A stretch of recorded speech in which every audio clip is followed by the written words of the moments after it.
Assalamualaikum warahmatullahi wabarakatuh. Selamat datang kembali di channel Cerita Perjalanan. Hari itu, tampak para penemban tebu membabat satu persatuan tebu di perkebunan.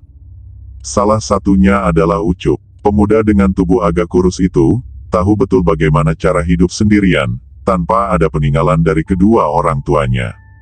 Selain rumah yang tidak layak huni, hanya sekedar untuk berteduh. Setiap musim panen tebu, dia selalu menjajakan tenaganya untuk ikut menebang agar bisa menyambung hidup. Semenjak berusia 10 tahun, ayahnya sudah meninggal karena tertimpa pohon jati ketika sedang bekerja. Sejak itu pula, ibunya harus menjadi tulang punggung keluarga dengan satu anak, yakni Ucup. Namun profesi sebagai buruh tani sangat kurang untuk menghidupi keluarganya. Ketika Ucup menginjak usia remaja, ibu yang menemaninya divonis sakit kanker dan pada akhirnya meninggal dunia. Kini Ucup yang berusia 24 tahun harus bertahan hidup sendiri. Setelah usai memuat tebu-tebu, ia mendapat upah 50.000. Ia terima dengan hati bahagia. Setelah itu, ia berjalan kaki menuju rumahnya. Di pertigaan sebelum masuk ke desanya, dia berpapasan dengan seorang gadis cantik. Gadis itu melirik tajam, akan tetapi, dia tetap berjalan agar sampai rumah. Gadis bernama Suci itu masih penasaran, karena pemuda yang diliriknya terlihat acuh. Ini adalah pertemuan kesekian kalinya, akan tetapi tidak ada yang berubah. Pada setiap berpapasan, pemuda itu tetap tidak menghiraukannya. Hari pun mulai malam, bintang-bintang di langit yang gemerlap, seakan tahu bagaimana isi hati Suci. Setelah menyelidik tentang sosok Ucup, rasa cinta pun tidak bisa dihilangkan di dalam hatinya. Muncul kekaguman pada pemuda tersebut. Malam itu Suci tidak bisa tidur, dia memikirkan bagaimana caranya untuk berkenalan dan mendapat simpati dari Ucup. Dan ketika menemukan satu cara, dia pun tersenyum sendiri, sebelum akhirnya telat. Di keesokan pagi, Suci sudah berada di jembatan pembatas desa. Di sanalah dia menanti kedatangan Ucup. Tidak lama berselang, sosok yang dinantinya pun muncul. Meskipun tubuhnya agak kurus, namun dia terkenal dengan tenaganya yang kuat. Akhirnya, Tuhan mempertemukan mereka. Suci menyapa terlebih dahulu, dengan mengajak berkenalan. Suci bukanlah tipe gadis yang tertutup, dia cenderung lebih terbuka, dan apa adanya.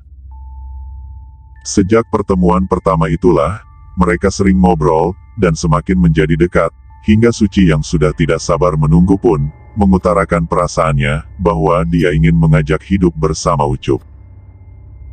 Ayah Suci tahu, hubungan Suci dengan Ucup. Ayah Suci berusaha untuk menghalangi niat keduanya. Karena Ucup miskin, sehingga Pak Tono melarang hubungan anaknya. Dia merasa kasihan, kalau kelak hidup anaknya ikut menderita, karena punya suami seorang buruh. Meski Pak Tono bukan orang kaya, dia selalu memperhatikan, bagaimana nasib Suci anak satu-satunya. Walaupun dengan segala upaya, Pak Tono dan istrinya melarang Suci untuk menikah dengan Ucup, tapi Suci tetap kuat pada pendiriannya. Orang tuanya pun tidak bisa berbuat apa-apa, selain merestui hubungan putrinya. Dengan acara ala kadarnya, berlangsunglah pernikahan. Tidak ingin membebani mertuanya, Ucup langsung memboyong Suci ke rumahnya. Mereka berdua merasa bahagia, meski hidup dengan kekurangan. Dan setelah membangun rumah tangga selama 2 tahun, mereka pun dikaruniai bayi laki-laki. Namun semenjak itu pula, kehidupan mereka semakin sulit, bahkan pertengkaran mulai sering terjadi.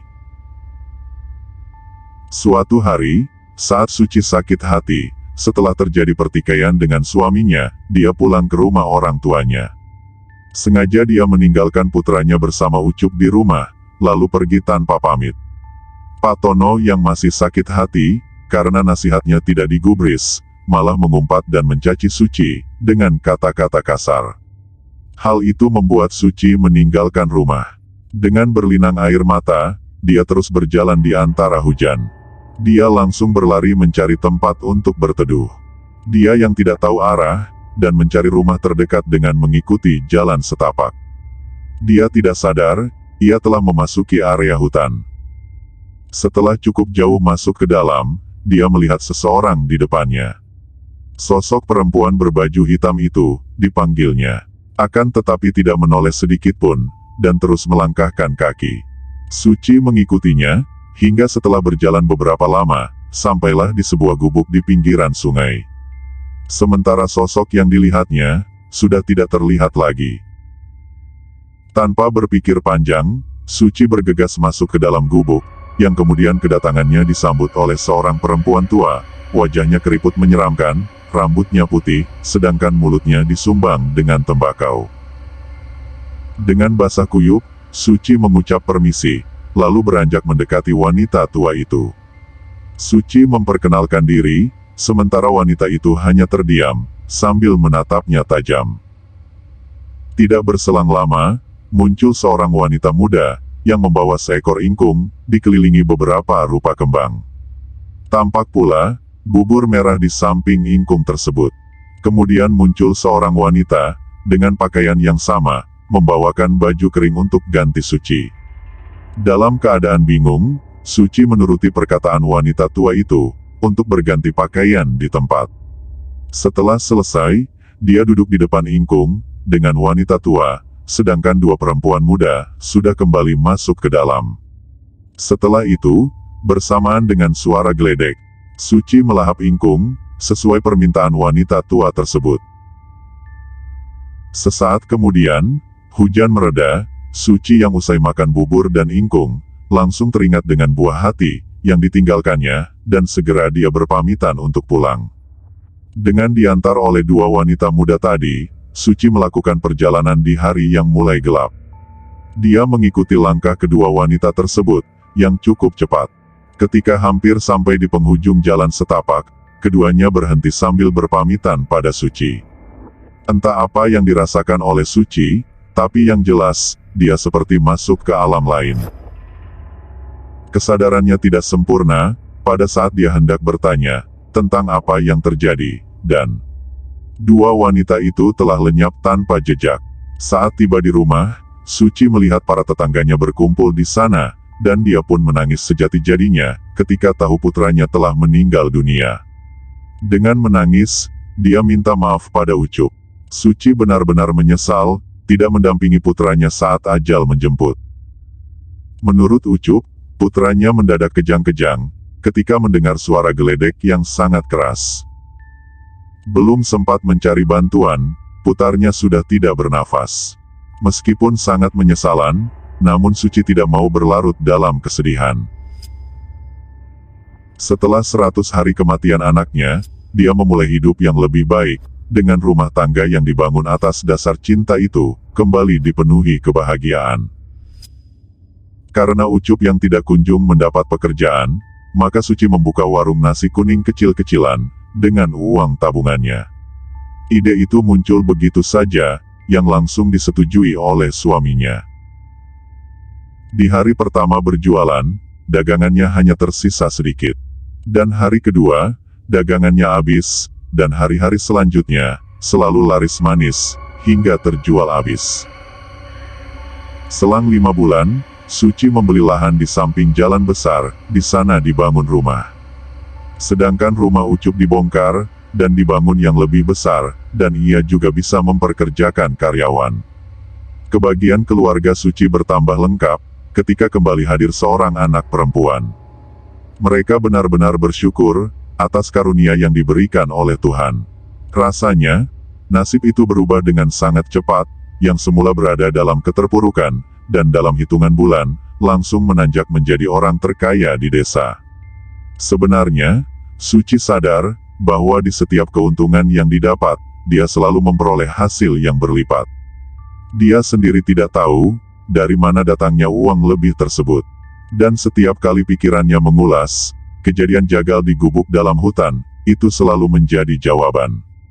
Dia yakin, ada kaitannya dengan kejadian itu. Namun selama Ucup masih belum sadar, dengan harta yang didapat, selama itu pula, Suci akan menyimpan rahasia itu. Hari terus berlanjut, kekayaan Suci semakin menjadi. Hingga suatu hari, ia dikejutkan dengan kedatangan wanita tua, dan dua wanita muda di warungnya. Dia ingat betul, jika mereka adalah sosok yang dijumpainya dulu. Sosok yang menyuruhnya makan ingkung, ketika ia tersesat. Dan dia terkejut, ketika wanita tua itu, meminta imbal balik.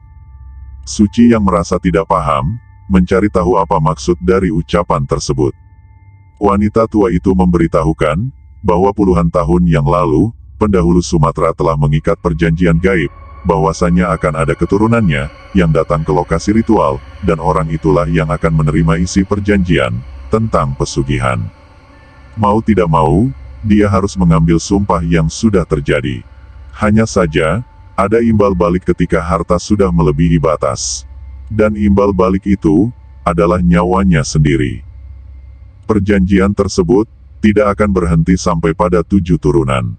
Jadi, setelah Suci berakhir, entah kapan lagi, garis keturunannya, akan memiliki nasib yang sama. Mendengar itu, Suci menjadi tegang, dia bingung sekaligus, khawatir akan nyawanya. Ketika ia berbicara, ia kaget, ketika sadar tidak ada siapapun di hadapannya. Semua wanita tersebut, mendadak lenyap entah kemana. Saat bertanya pada orang lain, maupun pelayan, semua tidak ada yang melihat kedatangan wanita tersebut. Di bangku itu, Suci sendirian dari tadi. Suci yang bingung, langsung mengajak Ucup ke jembatan pembatas desa, di mana mereka bertemu pertama kali. Di sana Suci menceritakan, tentang kejadian yang dialaminya. Dengan berderai air mata, dia merasa menyesal, telah menemui hari sial waktu itu. Ucup yang masih menggendong putrinya, hanya diam. Coba berpikir untuk mencari jalan keluar. Tiba-tiba, mereka dikejutkan dengan kemunculan seekor ular welang, yang merayap menuju kaki Suci. Dia langsung berlari kecil, menghindar sambil berteriak ketakutan. Namun naas, dia terpeleset hingga terjatuh ke dasar sungai, kepalanya terkena batuan besar, yang membuatnya meninggal dunia, dengan bersimbah darah. 5 tahun kemudian, dari jendela kamar, Ucup menyaksikan istrinya bermain bersama putrinya. Seketika dia teringat Suci, ibu kandung putrinya itu. Setelah kematian Suci, secara berturut-turut, Pak Tono dan istrinya juga meninggal dunia. Dugaan warga pun bertebaran, perihal harta yang dimiliki. Demi kebaikan diri, Ucup memutuskan keluar kampung, dan merantau ke pulau seberang. Dia tinggalkan semua harta, dan memilih memulai hidup baru, bersama keluarga baru di perantauan. Dia tidak akan melupakan sosok Suci dalam hidupnya.